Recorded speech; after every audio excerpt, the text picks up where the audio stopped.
Well, I guess it's another time for an episode of Winning with Winans. Let's go.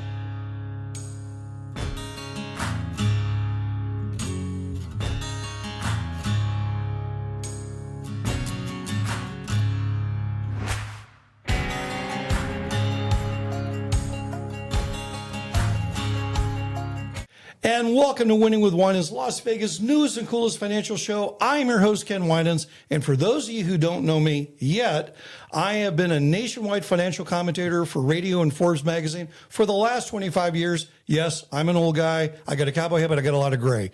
I founded a top-ranked investment management firm in 1992. Today, Winans Investments is the only Morningstar top-ranked investment manager based in Las Vegas. And by the way, I looked at the year-end results. Not to make fun of our friends up north in Reno, but we are number one on the list as far as Nevada is concerned. So listen, for the next hour, we're going to be covering a wider range of important topics. We have two real exciting guests that part of what we do in this show is we're trying to connect the dots. As many of you know, I'm a news junkie. I read a lot of different publications. There's a lot of good and bad information out there, but I believe that podcasts like Winning with Winans is here to give you the straight scoop of what's really going on. So let's go ahead and jump right into guest number one. Folks, I got to tell you, he's one of my favorite people. We always laugh. I want to introduce you to, if you don't know him by now, you're going to get to know him real well. Assembly person, Joe Dalia. Joe, how are you today, my friend? I'm even better now that I'm here with you. You are. Thank you, well, buddy. you and I always laugh, buddy. We always do. It's always fun to get together. So listen, we always joke about this, Yes. but I'm a Republican. You're a Democrat. Right. According to our parties, we should be dueling and fighting and hating each other. And you and I are buddies. I'm proud of us. Yeah, I am too. Look at us beating the odds. Well, like marriage? No, I'm just kidding. Yeah. Bad joke. It's okay. But it is Vegas. I mean, come on. Yeah. But you know what? I think it's so important, and we're going to talk about you in a bit here, but how we met. So you and I first met at the D.C. Fly-In last year with our friends. I remember we were at that beautiful hotel that was down the street from the White House. And, one thing I'm very proud of is that people in Nevada connect politically. I mean, we have everybody from all walks of life, everybody coming together. And then when we got back there, you and I decided to have lunch together one day, and we did, and we just started talking about stuff, and I looked at you and you looked at me. We were having lunch, I think some Mexican food, if I remember right. That's right. And remember what I said? I said, Joe, how are we different? Yeah. We're at that point of intersection, right at the heart of the Venn diagram. Yeah. I mean, literally, finance is bipartisan or purple or whatever you want to call it, right? I mean, you have money. It's economics, supply and demand. Right. You have to, your citizens need to have a good way of life. You want to represent everybody, which you're big about family. Yes. But let's talk about now, because I find it interesting. You're from the East Coast originally. That's right. Okay, you went to school. Talk about where you went to school and your background a little bit. Yeah, so I went to Boston University. My family was originally from Brighton, and I lived there just long enough to get nostalgic about the snow and all the things about Boston sports. And so when you're 18 years old and you have to start shoveling cars out of snow, very different experience than when you're building a snowman at 7. Oh, yeah. I've been there too, pal. So that drove me back. And I really wanted to study economics, and Boston University had one of the top programs in the country. So that really drew me back to it, but had a great experience there. And then I ended up apparently that wasn't cold enough. So for law school, I went to the University of Michigan Law School. And I was there for the first recorded cold day in, I believe, 100 years, where they said there's no snow on the ground, there's no precipitation, but it is simply too cold for human beings to walk to campus today. So they sent us an email. It was a little passive aggressive. It was like, some of you chumps had your parents email us about how cold it is outside. What's a few lost fingers? But fine, class is canceled. So now you joke when people dish on Vegas about our weather, about the heat. And you say, you know what? Excuse me. Our winters, our springs, our falls, I don't see any snowflakes. Yeah. I'll take that deal. You can hide inside with the air conditioning. It's fine. Well, we're going to talk in a bit about how we get disrespected in Nevada and in Vegas, because I know that ticks you off too. It does. Some of these crazy articles that are coming out.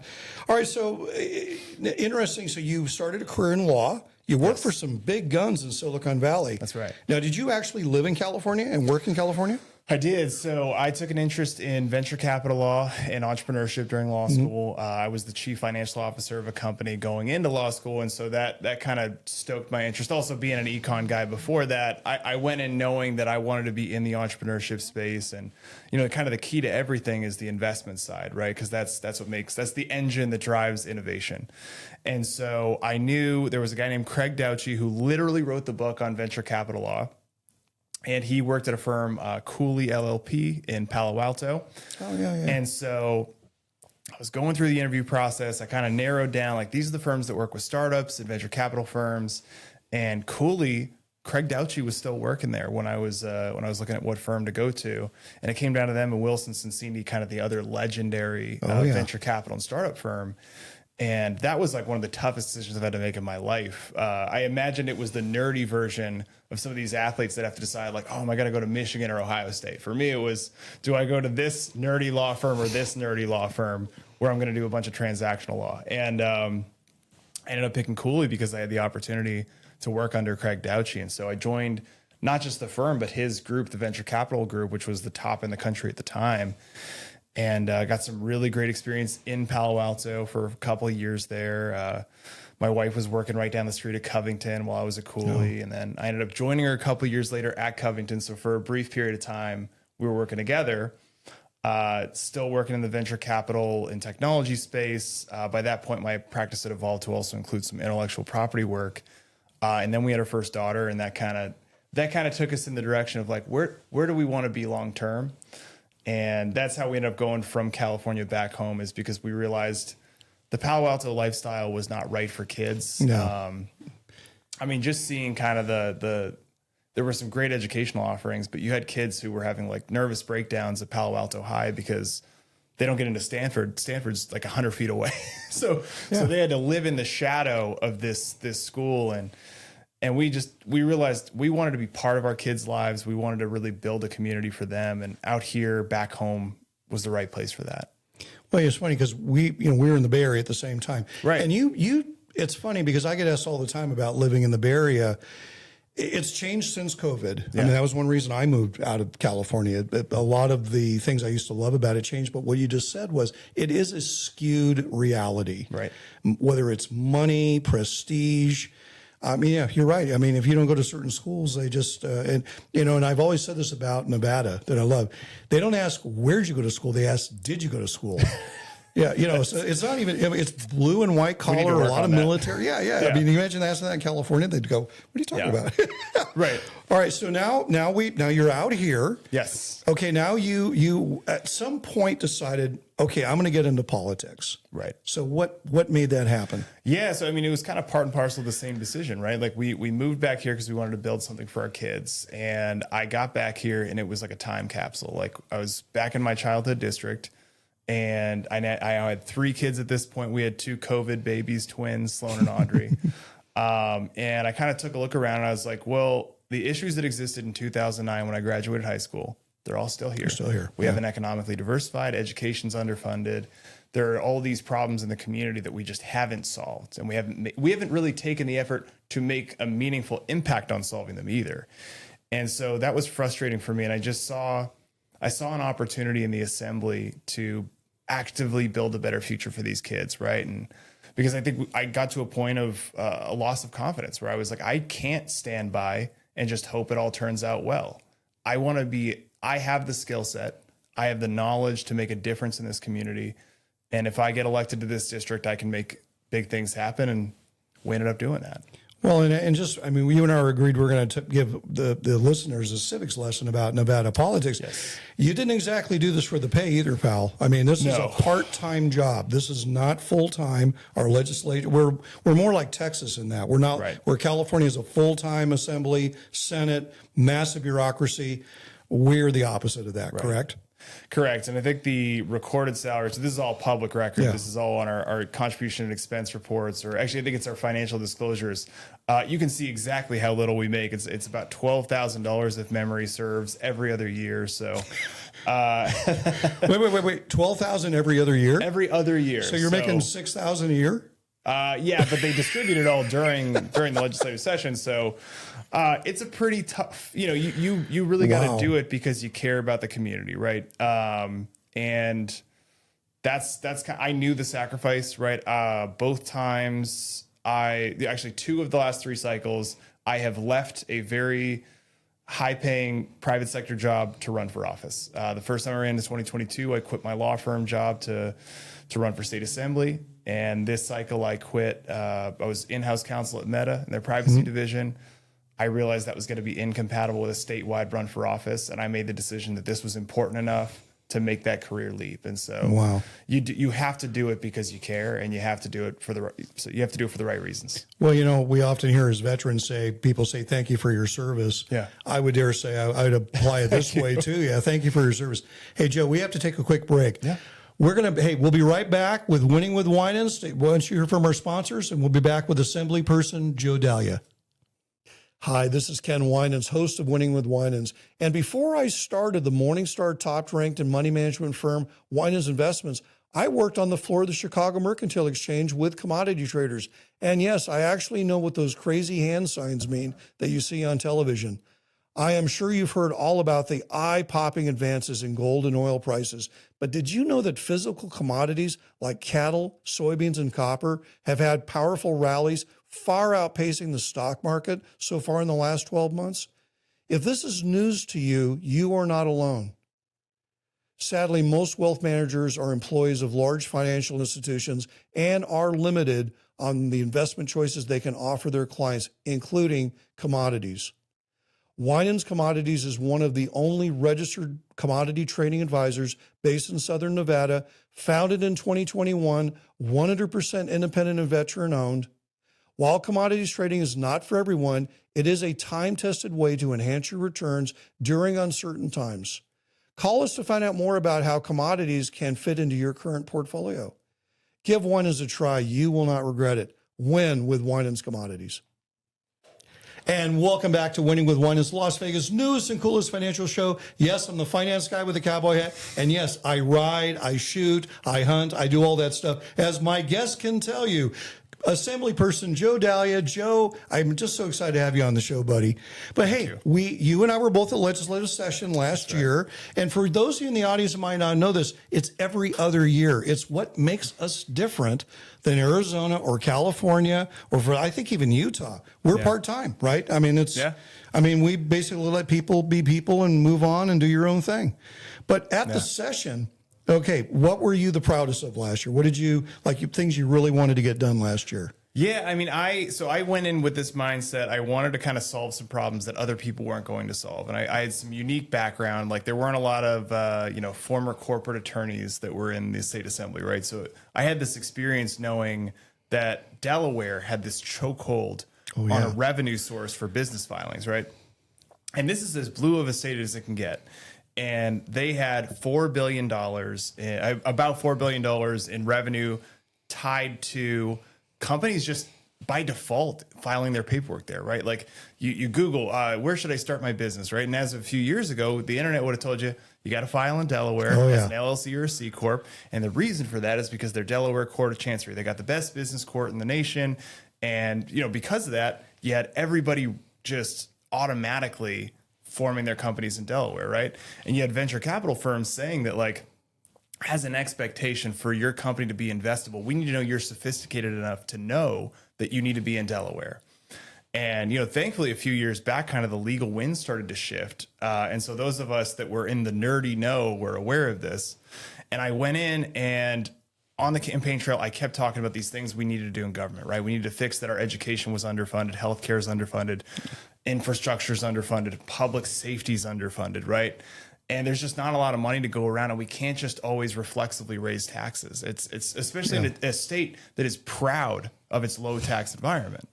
So, real quick on the taxes, just people need to know this because I learned something from you. It's in our Constitution, right? Yes. We cannot have an income tax. Correct. The voters would have to have a big say in changing that. So people would have to raise their own taxes. I'm going to go out on a limb and say they're probably not going to do that. No, really? Altruism is not going to play. I think that'd be a big ask right now. I think, especially given the current landscape, people might be a hard no on that. But so we needed to find a way to fund government, right? Yeah. And no one wants to fund government. It's the most boring thing to do. So I had this background knowledge. I had this goal that no one else was going to pursue. And I just went after it with Assembly Joint Resolution 8 to establish a statewide business court with appointed judges who have background in business law. Because that's the big thing with these cases is when it's a $1 billion company fighting another $1 billion company, they want to make sure that the referee knows the law. They don't want to be teaching the judge the law on the fly as litigation's playing out. Like, oh, these are the proxy rules. Like, oh, this is how we deal with, these advanced corporate law actions. It's a lot easier if you're in front of somebody who knows the drill, has done it for years, and has been both a practitioner and a judge, hopefully, right? And so this piece of legislation was designed to do that, and the results were immediate. We got to see Andreessen Horowitz announced, I think this never happens, but like a month and a half right after session, they put out a press release that they're moving to Nevada, and they pointed to my 2 bills as the reason why they were doing it. And these are major players from the Bay Area in the venture capital community, and they're huge. Largest in the country. Yeah. Yeah. And we brought them here at no cost to the taxpayer. And that has been part of a movement to bring so far. We'd have to check the numbers at the Secretary of State's office, but we're talking about millions so far in net new revenue to fund these government services. We are underfunded across the board. Having that money available, especially given the uncertain economic times, we don't know what kind of session we're bracing for in 2027. Every now and again, you go in and everyone's got high hopes about, oh, we're going to fund this program. We're going to have this new thing roll out. And then you get in front of the budget and you say, oh, it looks like we're in a ramen noodles situation. It looks like we're going to have a cut session. And if we have to cut things, having revenue-based legislation that's viable, right? That's outside the box, that doesn't just rely on, we'll raise these 3 taxes again that we always go back to. It's small thinking. Right. I'm sorry, Joe, I didn't jump in here. And I was shocked at when I went there as a non-paid lobbyist and hearing this breakout in the pie about how the budget is. And they had, and I'm really kind of surprised to see 0.8% spent on economic development. I asked the person, I said, are you off? Is your decimal point off on that? It's not 8%, it's 0.8. They go, yeah. I said, how do you bring in new business? How do you promote the Nevada, Vegas story? And I want to say this very quick to the audience. One thing that I think is bipartisan, it's anybody you talk to, Democrat, Republican, Independent, we all know the economy needs to not only grow, but diversify. Because I am tired of every article coming out about Las Vegas. Oh, there's nobody on the Strip anymore. They're running out of water. I don't know why these people wish their ill will on us. I know who it is. It's mainly the economic developed people of other states. That's my opinion, not Joe's. But they're dissing us. Excuse me, Daryl. Thank you, but anyway, the point being, financial services is our path. And I think that when you come to that next rung in the ladder, we're going to talk about where you're running for now, we have a chance to really transform the state's economy to be a powerhouse. We do. I really believe, I know you do too. You believe that. It's just huge. All right, let's talk about what you're doing now. You're running for treasurer. That's right. Now, was this a position you really wanted to go for, or did it just kind of happen? It kind of happened. So I got to the end of the legislative session, and you really feel that part-time when you hit day 121, right? So again, it's a 120-day session. Day 121 is the day after it's all the party streamers are taken down. Everything's dead quiet. And you get that feeling that you get after you finished final exams or something, right? Where you're anticlimactic. And it's like you're still running, but the treadmill stopped. And I wanted to do all these things. I had all these ideas, and I had to face the reality that it was going to be 2 years before I could do anything about it. And this office is kind of defanged after session ends. So you're elected for a 2-year term, but after the 120 days, like a constituent reaches out to you and says, hey, I got this urgent need.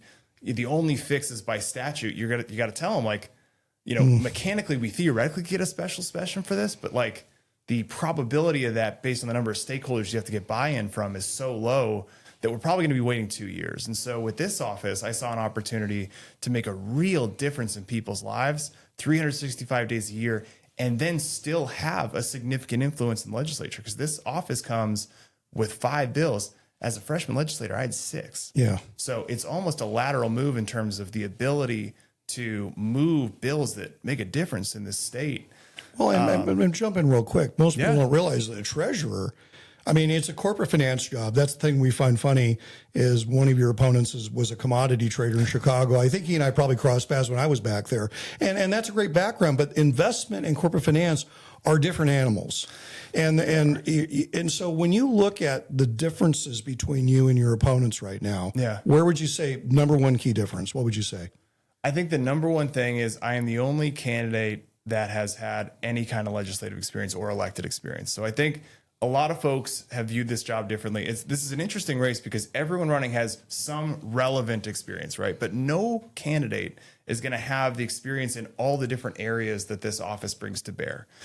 And some of the unique things about this office are very legislative heavy. So the 2 flagship programs that really make a difference in folks' lives are the State Infrastructure Bank and the Millennium Scholarship. Both of those are facing solvency issues that can only be addressed at the state legislature. So we have millions in unfunded projects in front of the State Infrastructure Bank, applications we can't fulfill right now. The Millennium Scholarship, that was built to fail, and it was built without a long-term funding solution. It was built on tobacco settlement money, and we knew there was a time horizon on it. It was, and it's been kind of kicked down the road, like, oh, someone will eventually do something about it. So the task in front of our treasurer next January is going to be getting ready to get in front of the legislature and ask them for money to fix the State Infrastructure Bank. So it's going to be bonding capacity. And then the Millennium Scholarship, you're going to have to bring a funding solution to them because you can't just ask them like, hey, can you fix this? I'm going to have to craft a policy, bring it to them, and ask them to implement it. And then I'm going to have to work that bill through the legislative session. So you're going to need somebody who's not learning the legislative process on the fly so that we have someone in place who can actually make a difference in this office. And that's just to fix the holes in the foundation. I want to build on top of it too. And that is where the 5 bills come into play, right? There is so much potential. There's no materiality limitation. In some contexts, you'll see like you're allowed to bring bills, but it's got to relate to the agency, right? For the treasurer's office, you get 5 bills and they're unfettered. So if I have an idea in housing, infrastructure, whatever the case may be, I can bring it in front of the legislature. And as long as I can, with a straight face, make the case, and I can fund it, whatever the program may be, I can get the rights to administer a new program. I can get the rights to invest dollars in a new way. Whatever we want to bring in front of the legislature, you're going to need someone who has that experience to get it done. Well, I mean, we've just got a few more seconds left here, but I just want to, the other thing I would say, you're also revenue focused. Yes. Those new companies, those new industries. That's right. The mining opportunities we have in this state. I mean, all of it, I mean, a balance of everything. But I mean, we talk about money to fix the schools. Well, you know what? Focus on the revenues. Let's not focus on this other stuff. Joe, if people want to get a hold of you, where should they go? Especially your campaign. JoeDalia.com is a good place to land. It's a great place to learn more about me. My email is joe@joedalia.com. 0 points for creativity, but very easy to remember. There you go. Yes. And it's Dalia. Correct. Just so you know. Everybody, Joe, thank you for coming on the show, buddy. And we'll have you back again. Hey, post-election, we'll have a celebratory party. Listen, we'll be right back with Winning with Winans with our next guest. We'll be right back to after you hear from our sponsors. This is Ken Winans, host of Winning with Winans. In 1992, I left my successful career with Merrill Lynch and started Winans Investments with just 7 clients. Everyone thought I was nuts, even my own dad. Well, that gamble did in fact pay off. Today, Winans Investments is the only Morningstar top-ranked investment manager based in Southern Nevada. If you are a CFP professional looking for investment management to provide your clients with performance, sub-advisory can be a better choice than ETFs. Winans Investments has 5 strategies with various asset allocations approved on Schwab's extensive sub-advisory programs. It's easy to think that all investment managers and financial products are the same. That is not true. Give Winans a try. You and your clients won't regret it. Win with Winans Investments. And welcome back to Winning with Winans, Las Vegas' newest and coolest financial show. I am your host, Ken Winans. And guess what? We're going to have a bonus section with our guest, Assembly Person Joe Dalia. Okay, first thing. You're not allowed to call yourself an assemblyman anymore. Is that correct? It has to be person. We're allowed to call us. They call us assembly member as part of the formal process. But Many folks still go by assemblyman. I use it interchangeably. You don't get in trouble? I've not yet. There's still time. Oh, there's still time. There's still time. We don't want it on the front page of the paper. Dalia has been okay. So listen, we have some questions from the audience. You okay taking a few questions? Absolutely. Nothing crazy here. Yeah. Okay, I promise you that. Okay. We covered some of it in our previous segments, Joe, but let's just go over it again. Yeah. What led you to pursue a role as Nevada State Treasurer, or desire for that role? Yeah, I mean, for me, it was about impact, right? Like I felt like I made a lot of difference for folks as a state legislator, but it was for 120 days every other year, right?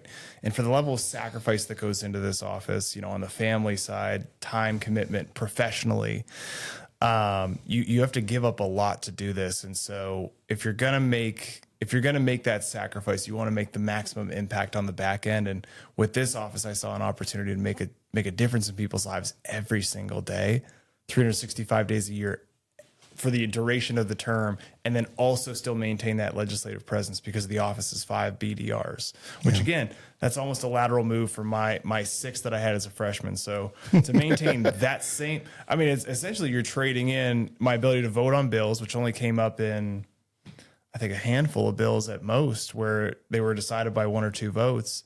So you lose your opportunity to participate in those circumstances, but what you gain is every single day you can make a difference in people's lives. Well, I'll throw something in this because we've had talks about my goals and things I'd like to try to do for Nevada and other people as well. Yeah, it is tough because when you take on the role as an elected official in an important state, I mean, we go back. This is a swing state. This matters. This state actually. I mean, I'm probably getting in trouble for saying that we matter and other states don't. We are the we matter state. But it is a lot to ask somebody who, like in my case, where I have companies. If I was to run for a part-time position, how's that going to tie me up on what I can and cannot do in business? The rules, the regulations, the time commitment. I mean, and I think about with you. I mean, you had a legal practice that you had to walk away. A very, dare say, lucrative legal practice. So you have a financial consideration there too. It's a lot to ask. It is. And I mean, a lot of folks that do this, you have to be in it for the right reasons because you're not, if your goals are fame and fortune, you're in the wrong business running for the legislature. Well, let me ask you that. Do you run into people that you just say they're in this just to put it on their resume? They're not really here to do anything? I haven't met anyone that I don't think so. I mean, I think most people are trying to genuinely help and, I think we have disagreements about what that looks like. And so I'm sure there are some people just statistically, right? There's a draw, right? I mean, like you get invited to everything because you're an elected official. So if you want to be at ribbon cuttings, if you want to go to all the galas, if you get elected, that does happen, right? You'll get on all those lists. That holds no currency to me, right? So that's just another thing I got to go do on a Thursday night. And so, I mean, there probably are some folks that are in it for the wrong reasons, but for the majority of people that I saw at the legislature, I saw a lot of people trying to do the right thing. Maybe we just had some disagreements about how we get there. Yeah. Well, and that brings up a point too. I mean, just the whole matter of fundraising is a pain. It's a lot of work. Right. You're always worrying about, okay, look, we have this, who's doing what, where, and why, where's the money coming from? Right. Is somebody going to come back to me wanting favors down the road? I mean, there's a lot of agendas there you have to worry about. Okay. Question number 2. What financial challenges do you believe Nevada is currently facing? Which is a good question. Yeah, I mean, I think the biggest thing is our lack of economic diversification, but also our unemployment level and our underemployment level. So that's a statistic we don't talk about a ton, but there are a lot of people right now that on paper, they got a job, right? But do they have a job that is allowing them to pay for childcare, healthcare, all the things that go into operating a household? Most people don't. I know a lot of people right now are working 2-3 gigs just to try to make ends meet. And you can tell with the amount of consumer debt we're seeing, you can tell with, payday loan usage, like all these statistics that kind of show how far into the red are families right now. You got a lot of people who are overextended and eventually that bill comes due. And when that day comes, we're not going to be in good shape. So we're going to have to make some pretty aggressive economic development and diversification efforts here. Now we cannot we've kicked it down the road for like 20 years. That was fine. We milked all of the time on the clock. Now we're at the 2-minute warning in the fourth quarter, and we got to start playing fast to make up for the lost time. And they're tough, and there's going to be some tough decisions. Absolutely. I mean, there's only, you can only slice the pie up so many ways. Let me add to that, because I think this is important. Yeah. That number one, I think, again, proving the diversity point. Yeah. If you were to look at the unemployment, it's in tourism, it's in lodging, it's not service jobs in the Vegas Valley, it's not the other areas that we want to diversify into. And in one of the cans, you and I both know, we talk about it all the time, those people from California, they're coming. They're going to continue to come. Yeah. And I think the flood's going to get larger. So where are we going to put them? Right. So if we don't diversify the economy, we're going to be in much worse shape. 100%. I agree with you, Joe. See, right there, this is common sense. It's just you have to do it. And you and I both agree, financial services. Yeah. Hey, high paid jobs, That's right. Just you and I were going to go out to California and say, hey, come on over. Come on over. That's right. We'll take you. Come on over. Yeah. All right. Let's talk about this. Okay. What do most people misunderstand how state level finances actually work? I mean, I think there's this office in particular. I've heard it characterized in like 16 different ways by 16 different people. I think like every single candidate running for treasurer right now has some thesis about what this office is, right? And for me, I've had to explain to folks the importance of the legislative piece, right? Like most people don't know that everything that's going to happen that's mission critical for an executive office to move forward is going to happen in Carson City through the legislative process.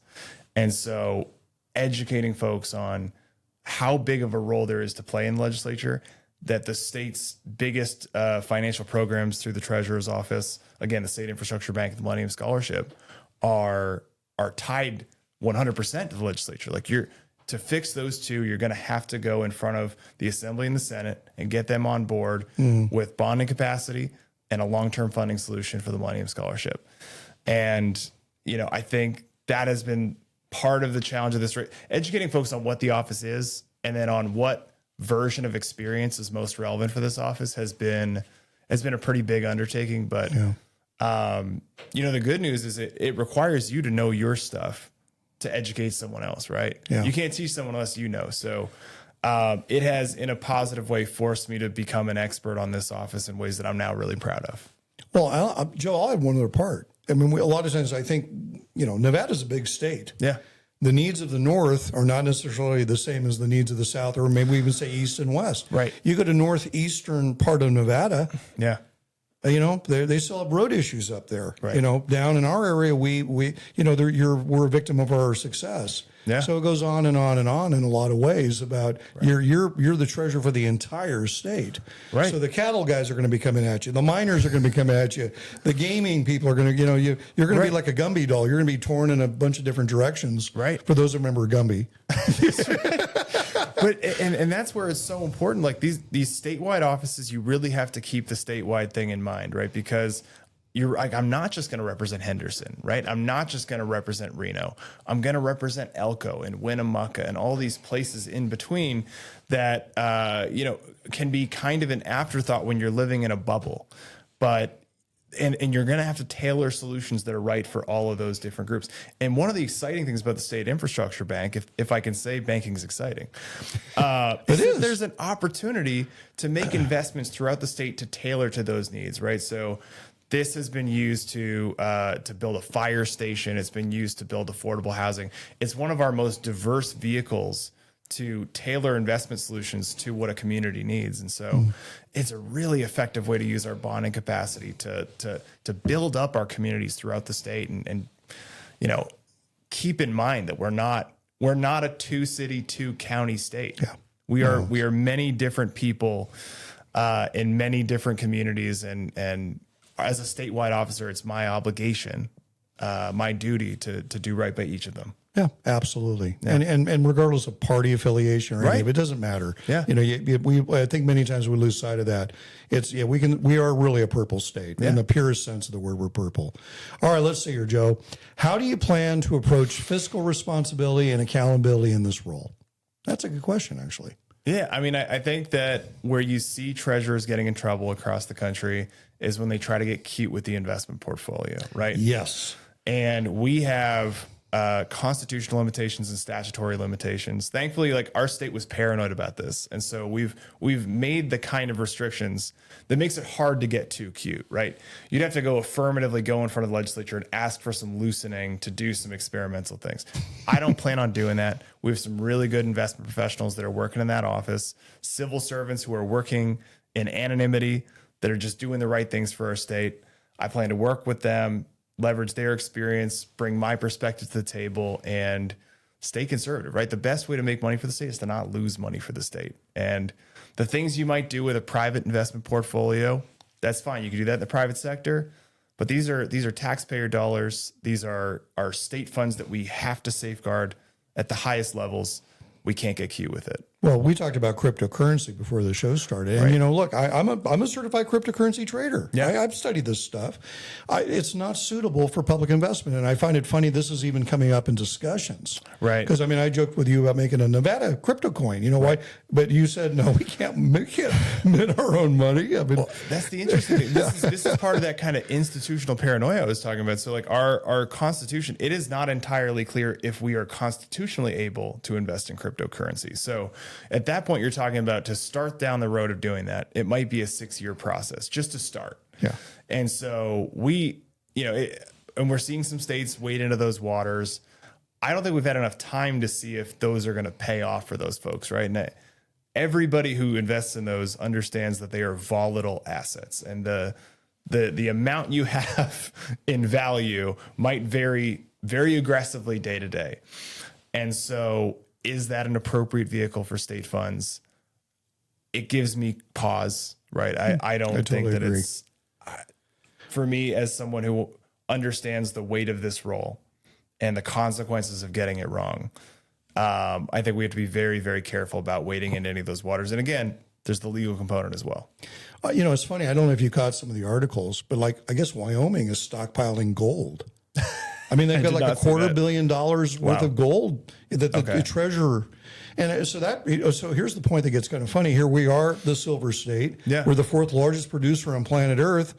If people are serious about, I mean, I would just raise to anybody, well, look, if you want to talk about crypto, why don't we talk about other commodities? If you're gonna open up that Pandora's box, Right. then you're going to a lot of different areas. And again, I think Right. it's a cautionary tale.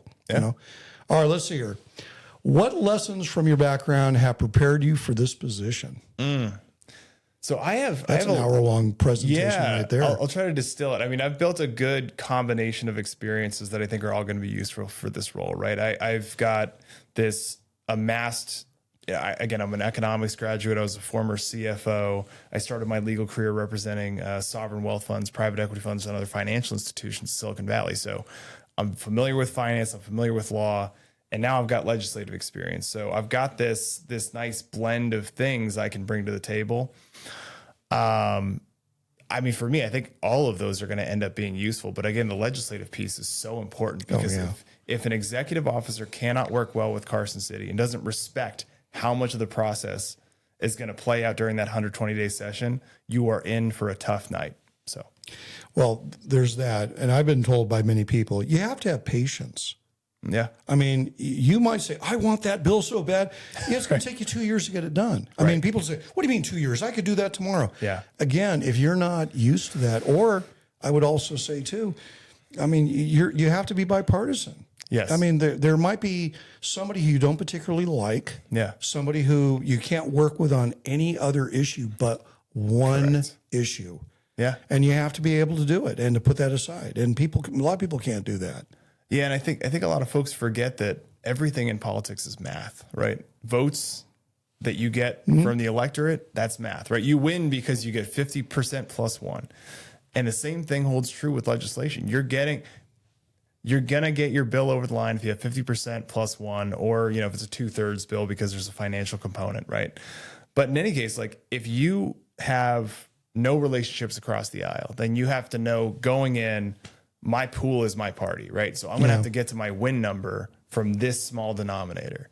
And if it's a divisive issue, if you have some personality conflicts, whatever the case may be, it gets a lot harder to do that math. Yeah. I think that every legislator should try to work across the aisle, because I think I do think it comes back to math. So if you've got a really good idea, it shouldn't die because you didn't take the time to make friends across the aisle. It shouldn't die because you didn't do that and you have some personality conflicts with 3 other people, so you came up just short. The best policy should make it through, because that's what Nevadans are counting on. And it's incumbent upon us to put all that stuff aside, find the ways we can work together, fight where we have to, but work together where we can. And compromise where a meaningful compromise. Yeah. Well, I'll tell you, so we talked about it before the show, but Carson City being an unusual capital, right. For many of you might not know, there's 6 cigar bars right around the Capitol building. So what happens after legislative session, I don't know if Joe ever partook in this, but people head over to the cigar bars. You usually start out on 2 opposite ends of the room, and then later in the evening, people get together and go haggle about stuff. So It actually, it sounds 1800-ish, but it is that, and there's a hitching post outside, which cracks me up. You know that, right? Look right outside the Capitol, there's a hitching post. Oh my God. All right, listen, we got one more question. All right. And then we want to talk about your family very quickly. Yeah. What opportunities, this is such a big one. What opportunities do you see for Nevada as we look forward? I mean, that's a 2-hour show in itself. Yeah, I mean, I think we are at an inflection point. We're going to have to decide what kind of state we want to be. Most of our economic diversification efforts have been drilling down on tourism, right? And so if we want to move beyond that as our identity, now is the time. AJR 8 has opened the door for us to go in the direction of becoming a hub for innovation, investment, technology, financial services, and investing in our homegrown talent, right? So the availability of capital is going to be critical to this, because we don't want companies graduating out of Nevada like we see sometimes, where the $2 million company can find investors here, but once they become the $2 billion company, then they got to go somewhere else. They got to go to Silicon Valley. They got to go to Boston, whatever the case may be.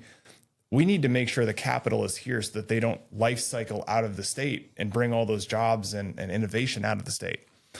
And I think that is the hard work we're going to have to do on the economic development side. And I think this office is a prime opportunity for us to participate in shaping that future, because what I want for my kids is the opportunity to have great schools, a great college experience, and then a job in any sector they could possibly want without leaving the state. And then the ability to retire here.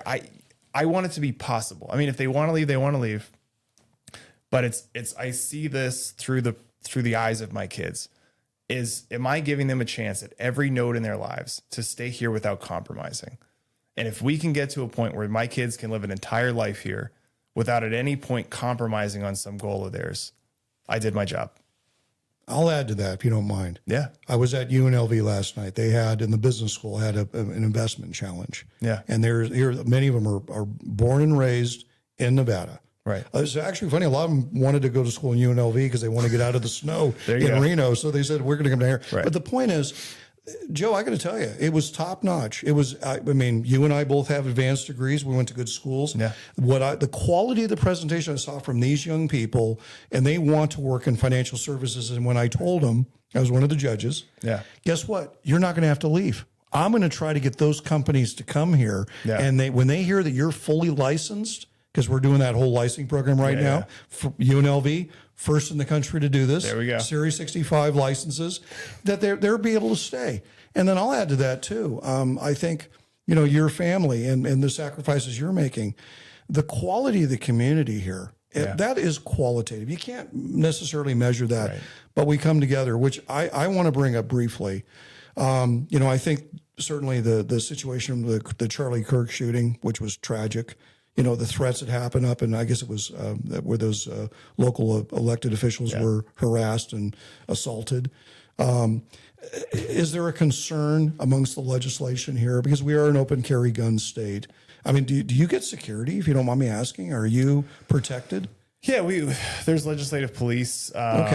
And there's some security that's in place for elected officials, and it heightens if we think there's an active threat. Good. I'm glad to hear that. Yeah. I mean, it's an ambient part of life as an elected official, is you have to just accept that part of the deal with trying to do this and trying to make the world a better place is that some people are going to hate you to their core for trying to do this. And it doesn't particularly matter who you are, what you've done. They will find something to hate. Yeah. And I stand by everything I've done and everything I will do, but that's just part of the risk I've had to assume is that, you know, there's probably some people out there that want to hurt me. And my responsibility is to make sure my family's safe. Mm-hmm. If something happens to me, something happens to me, but I want to make sure they're safe. And I just don't let it I don't let it get in the way of the work. Well, you know, we all have these threats. I bring up too, it's lost on people, but when someone runs for office, like what Joe's done, it's a family decision. I mean, it affects your entire family. Yeah. And thank you for doing it, Joe. Thank you for your service, Joe. Thank you. No, Thank you. No, I mean it seriously. You know, I'm a vet. I get thanked all the time. And I mean, look what you've done with your life. Okay, I'm not going to let you off the show until we've gone over what's on our thing here, our official. Okay, so you're probably not surprised. Our official reptile is the desert tortoise. Yes. You probably knew that. Okay. What's our flower? The sagebrush. Did you know that before here? I did know that. I did know that. Okay. What about the state fish? The state fish. I got to say, the Lahountain cutthroat trout. Did you know that one? I did not know that one. Okay. This is educational. How about the state insect? Okay, we're gonna make you the official fish and wildlife guy for the Treasurer's Office. No. I got a hunting license. That might be a trouble. It's called the Vivid Dancer Damselfly. Okay. I want to. You can imagine the lobbying efforts that went into this stuff. I would love to know the history on each of these. Okay, all right. The state animal. This one we probably know. The state animal. It was on our medallion from. The desert bighorn sheep. Okay, that one makes sense. Yeah. By the way, and you can hunt them. You know that, right? I did not know that. So they're overpopulated now. I'm going to get in all kinds of trouble for bringing those. Okay, now we have two state trees. We have a pinyon pine, according to this thing, which I bought at Carson City. This blanket. Okay. Pinyon pine, and then what's over on your side? The bristlecone pine. Okay. All right. The state bird. Mountain bluebird. Okay. I didn't know that either. Is it cut off? It's just folded. Yeah, well, we had to cover this. But the rattlesnake's not on there and, all that stuff. Okay. All right. Joe, listen, buddy, yes. I thank you for your time and thank you for your candor, too. I think, people, like I said, I think elected officials, they're public servants. We have to remember that. And we all hear all the negatives and all the stuff, and that's the great thing about podcasts. So will you come back? I'll absolutely come back. All right, buddy. Thank you for your time. Thank you. All right, everybody. Yeah. We'll be back for our next guest and the next segment of Winning with Winans. Wait till you hear from our sponsors. Take care. This is Ken Winans, host of Winning with Winans. I want to take a moment of your time to discuss the right way to select an investment advisor. I know it can be confusing and easy to think all investment advisors are the same. Simply not true. Sadly, most wealth managers are employees of large financial institutions that are actually limited in the choices they can offer their clients. Today, Winans Investments is the only Morningstar top-ranked investment manager based in Southern Nevada. Founded in 1992, 100% independent and veteran-owned, Winans offers a wide array of investment choices coupled with complimentary financial planning, not to mention outstanding customer service. Give Winans a try. You won't regret it. Win with Winans Investments. And welcome back to Winning with Winans. And I hope you enjoyed our last episode with Assemblyman Joe Dalia, which, by the way, we had a whole nother segment. It went on for about 25 minutes where we talked about a lot of other issues. You can find that on our podcast. So go to winningwithwinans.com to find that. But as you notice, I have a different hat on, and for those of you who are veterans, you probably recognize it as a hat for the 1st Armored Cav of the Army. But remember, we're in Nevada, which means cavalry. So we have a guest on the show that is tied to veterans and military and all kinds of good stuff. Lester Lumbad is a good buddy of mine. And Lester, welcome to the show. And we're going to talk about your intro in a moment. Okay. But you asked a question, because you like my intro with me wearing as military people, my sidearm. Yeah. You were curious about it, right? You want to know what it was? Yeah, I was. I was curious about that. Okay. All right. It's a heavy beast here, buddy. It is. I have it here for those of you who are curious.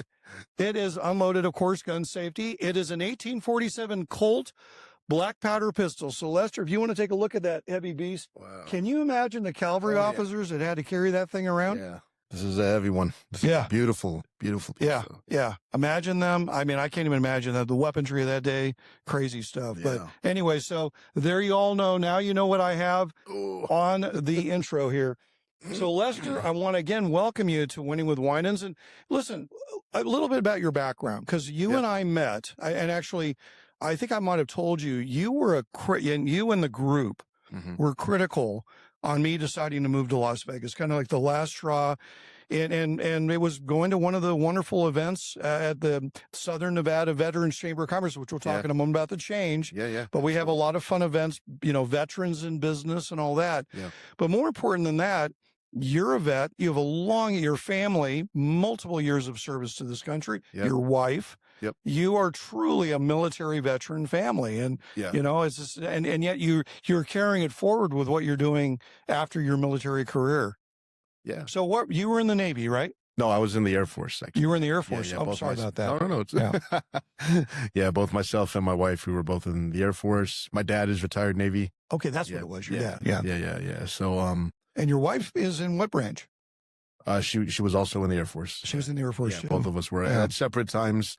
I joined the Air Force when shortly after we met at a young age, and then I left service several years later, and she had ended up joining the Air Force for the purpose of applying and attending medical school. So that's right. She was able to get an opportunity to pursue medical school and the career path that she wanted to pursue in medicine, and that was afforded to her by military service. So, that's how that worked. One of those tremendous win-wins. And of course, we have, most of you probably know, we often don't think about it, but the Las Vegas Valley is very much a military town. We have two major Air Force bases here, not to mention Area 51, where it seems to always capture the attention. Yeah. And Lester, let's talk a bit about that it is kind of funny that here we have this tremendous veterans population in the Vegas Valley and Nevada in general. Yeah. What made you decide to get involved with the veterans area? And really very quickly on that, I mean, you were at one point were the civilian representative for the Army. Correct. For Veterans Affairs in all of Nevada? Was it for Southern Nevada? I was one of Southern Nevada. The state. Yeah, my counterpart was up in Reno. Okay. Retired United States Marine Corps colonel, I believe, and amazing person. But I was one of two in the state. Yeah. Wow. Yeah. So and that was great because it was great to be associated with the Secretary of the Army at that time, Honorable Christine Wormuth. She was who swore me in at the Pentagon. But as an Air Force veteran, to be able to represent the heritage of the Army in our community and be able to help share that story and help to grow engagement in our community. I was really grateful to have that opportunity. No, it's amazing. And I was at one of the parties you had celebrating your thing. Remember, that was a lot of fun. There's no such thing as a bad military party. That's right. That's right. We better stop there. You never know. Kids are watching. So Lester, getting into, so you and your family moved from California. How long ago did you move to Vegas? So we actually moved here from the United Kingdom. So we moved here from England. Okay. Yeah, we're originally, both myself and my wife were both originally from California. I grew up mainly in San Diego because my dad, he spent the majority of his Navy career in San Diego, but he ended up retiring in San Francisco at Treasure Island when it was still open.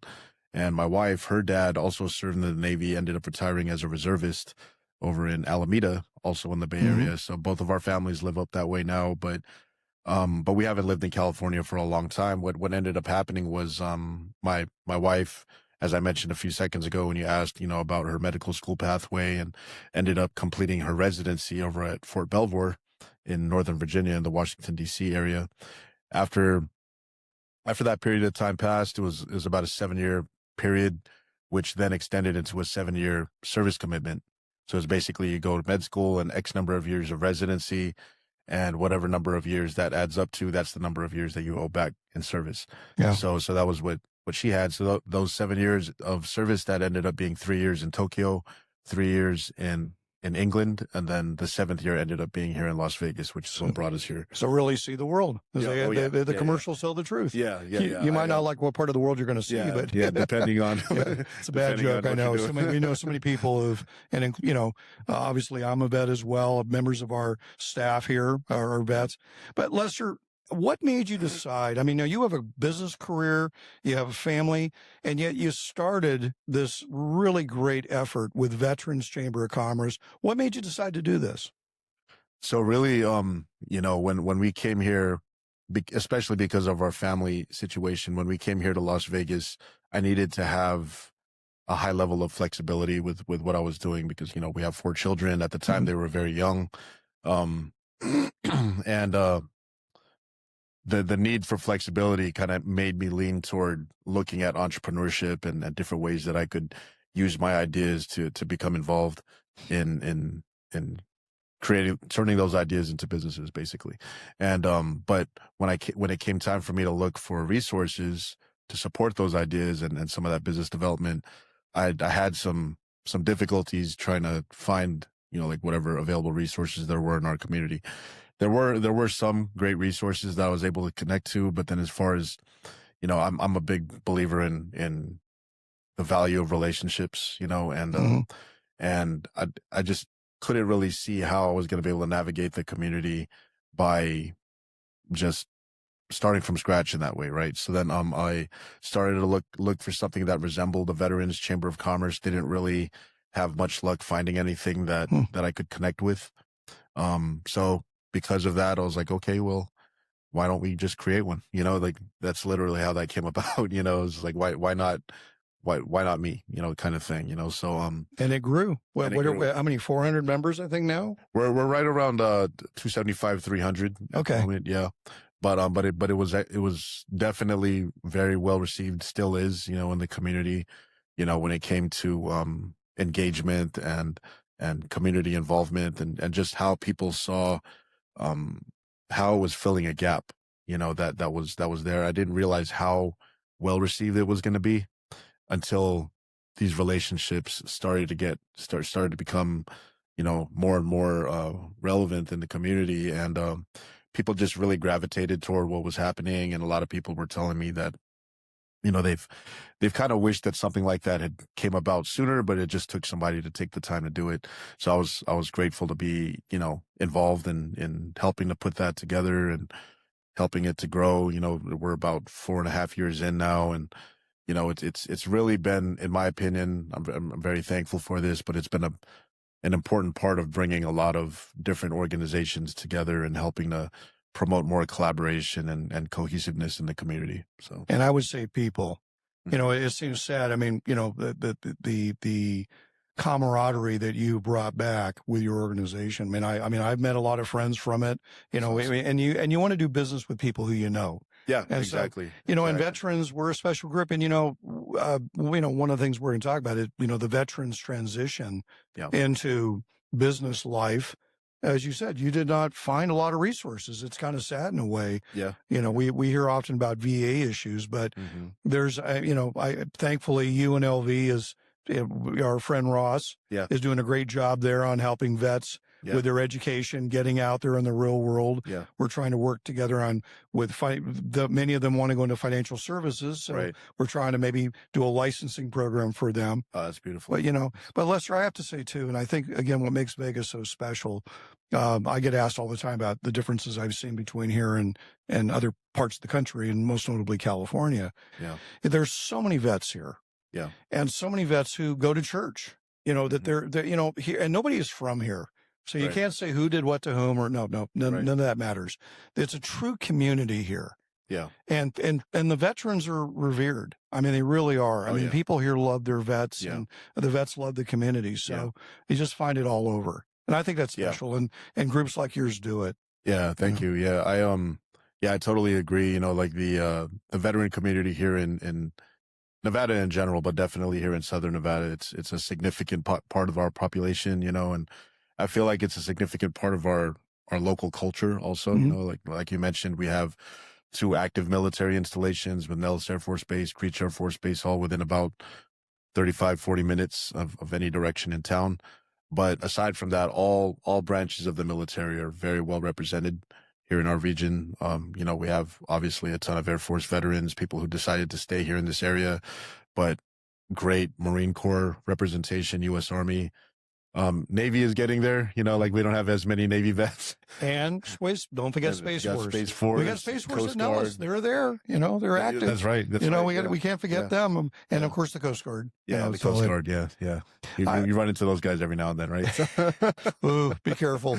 And by the way, one thing that Lester, and, you know, being a good leader that you are with this group, one thing you said very clearly, because we've opened it up to other parts of public safety. Yeah. You said, look, if you were a dog tag, we're not going to get into how many ribbons you had and where you served. We're not going to get into that. If you are a vet and you serve the country, you're welcome. Yeah. And I love that about your group, because some of these groups can become kind of a pecking order. It's almost like you fall back into rank and, you know, years of service and hash marks. And no, we're not doing that. There's something for everybody, I feel like. And, you know, when you open it up in that way to not only veterans, but also veteran supporters, veteran family members, people who just want to be involved in the veteran community in a genuine way, you know, then it's great to be able to be involved in creating that ecosystem or that environment where people can come and connect with the resources that resonate with them. And if they were somebody who didn't, you know, necessarily see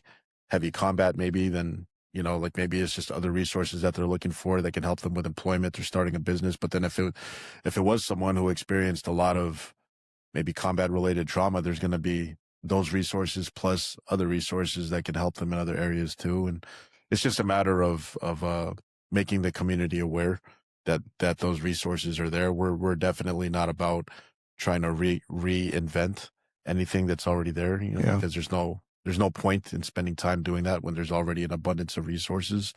It's just a matter of promoting, you know, the partnerships that can already be created. Absolutely. Yeah. Lester, I just committed an unforgivable sin. I went over my clock. So listen, we're going to be right back with our guest, Lester Lumbad, and we'll be back with Winning with Winans in just one moment. Thank you.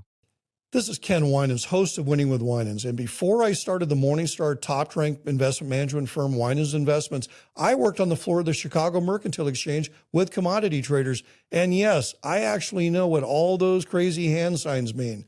I'm sure you've heard about the eye-popping advances in gold and oil prices, but did you know that physical commodities like cattle, soybeans, copper have had powerful rallies, far outpacing the stock market so far this year? If this is news to you, you are not alone. Sadly, most wealth managers are employees of large financial institutions and are limited on the investment choices they can offer their clients, including commodities.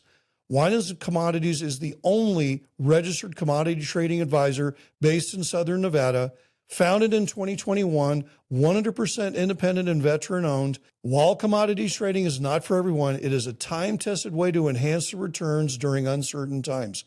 Call us right now to find out if commodities can actually fit into your portfolio. Give Winans a try. You will not regret it. Win with Winans Commodities.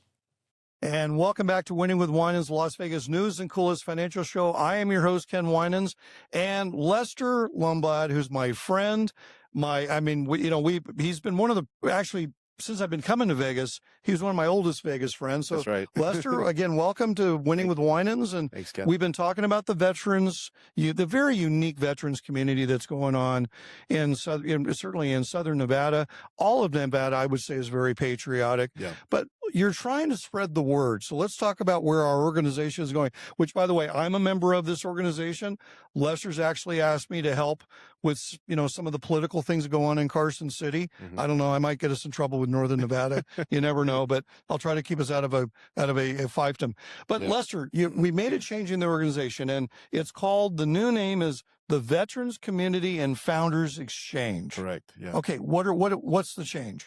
So really, there, aside from the name and the visual branding of the organization, there really is no real significant change. We want to make sure that the model that we've created here in Las Vegas, here in Southern Nevada, that we're able to take that model and copy and paste it into other communities and other cities that have a prominent veteran presence. The limitation that I knew it was going to be a limitation from the beginning was in the name branding of what we've started with, which is the Southern Nevada Veterans Chamber of Commerce, that name is obviously specific to Southern Nevada. So then we wanted to be able to just make that adjustment to where, we can change the name up in a way that we can take the same model, like I've mentioned, and then bring that to other places like, say, San Diego or San Antonio or Hawaii or, other places where we know that there is a strong veteran community presence, but it's just a matter of helping to be a part of bringing those available resources together.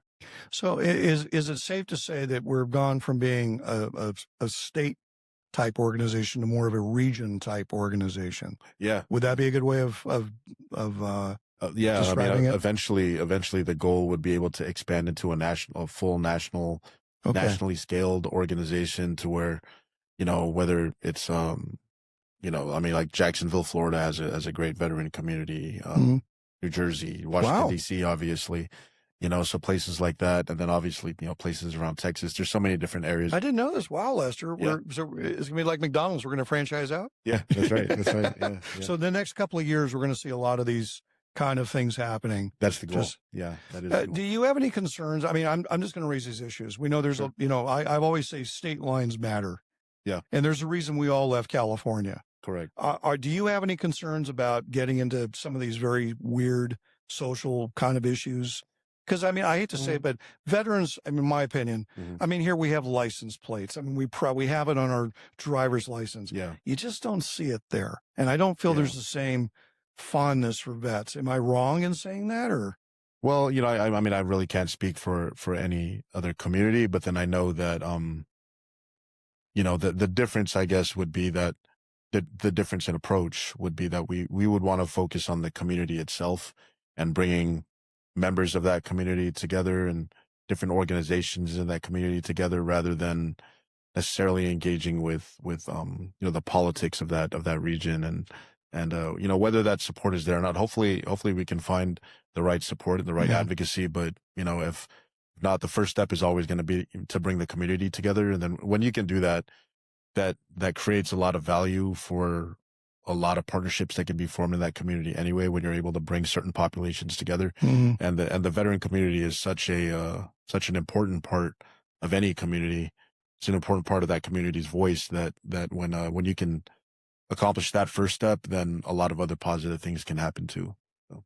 Well, I like to think too, there's been a pronounced shift in the military. Certainly, we're going from the Department of Defense to Department of War. Yeah. But I also sense too, there's a big change in how we treat our vets. I mean, there's more focus on the VA now than there had been in quite a while, which we needed it. Yeah. Obviously we have some very large VA centers here. Yeah. I mean, I heard even the veteran cemeteries, they're going to do a makeover on those because they need to expand them. So I'm just glad to see that it seems like veterans issues, just with a little bit that I read and hear from you and other folks. Yeah. And I feel like, the more prominent that voice can become in the different communities where, because veterans are everywhere in the country, obviously. So the more prominent that we can make our voice as a community, the more likely that we'll be heard, for some of those issues that exist, whether it's with veteran affairs services that are available to us, or any other issues that, like that can be improved upon, then it's always a positive thing to be able to bring the community together and voice those things together. And that's really what we're focused on. Again, like just promoting that unity, that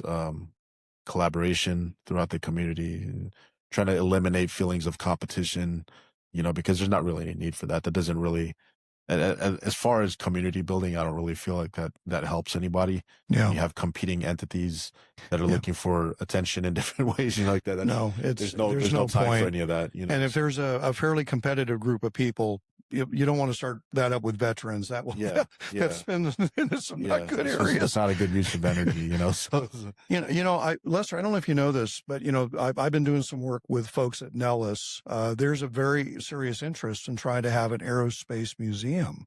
or an aerospace center. Nice. I would call it STEM based, but it's good to see that Nellis. I mean, it always blows me when I talk to people and say there's a major Air Force base. It's the home of the Thunderbirds. Yeah.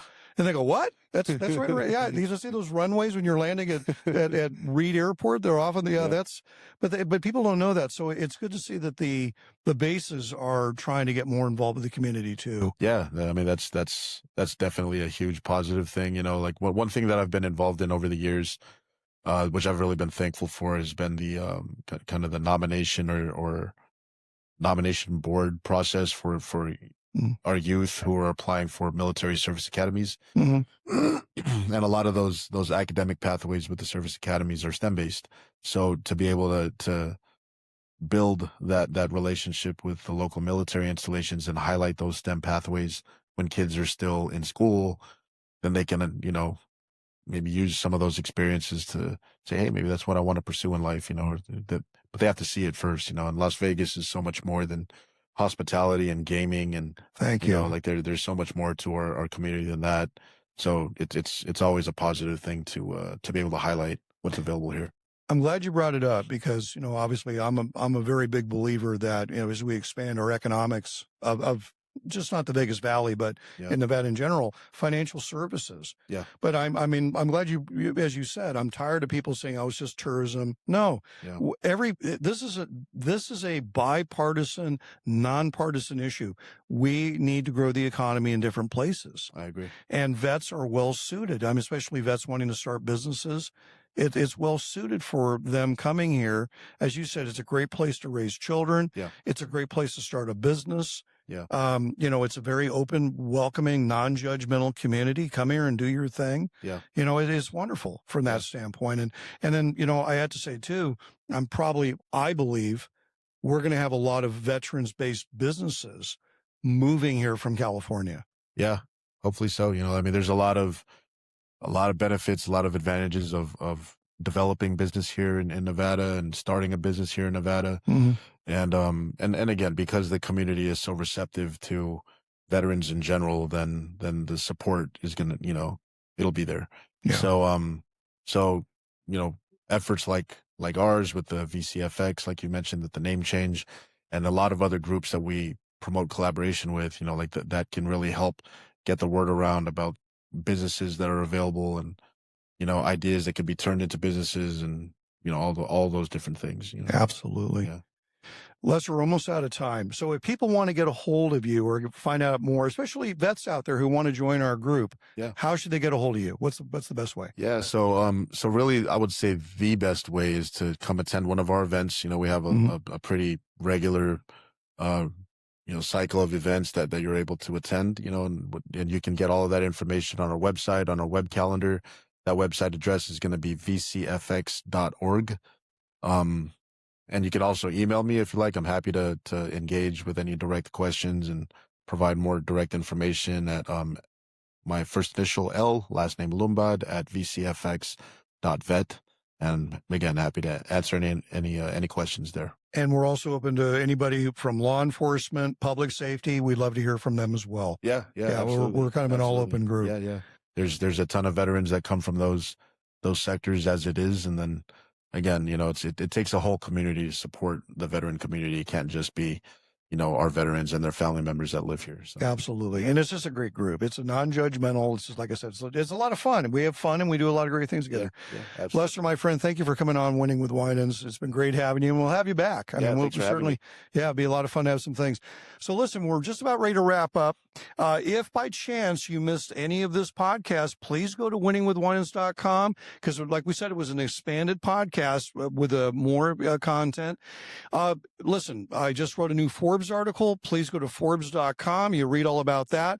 Does deal with things that were surrounding tax issues. Many of you, even though taxes are over, you're planning for next year. Hey, I just wrote some books like behind me here. If you'd like to get a hold of one of those copies, go to Amazon.com. And I just want to thank our audience. Look, you have a lot of choices of who to listen to. Please email me on winningwithwinans.com if you would like to be a guest or a sponsor. We'd love to hear from you. Anyway, we'll see you next week for another episode, and I won't be wearing my cavalry hat next time, but you know what, Lester, I'm going to wear it on Veterans Day. There you go. Veterans Day. Anyway, you all have a good week. We'll take care now. Boy, that time went fast. I hope you had as much fun as I did during this segment of Winning with Winans. Make sure and tune in next week for another round of guest and interesting topics. And if you missed this, make sure and check us out on Spotify, YouTube, or go to our website, winningwithwinans.com, where there's a lot more information for you to follow. So good luck this next week. Look forward to seeing you then. Take care.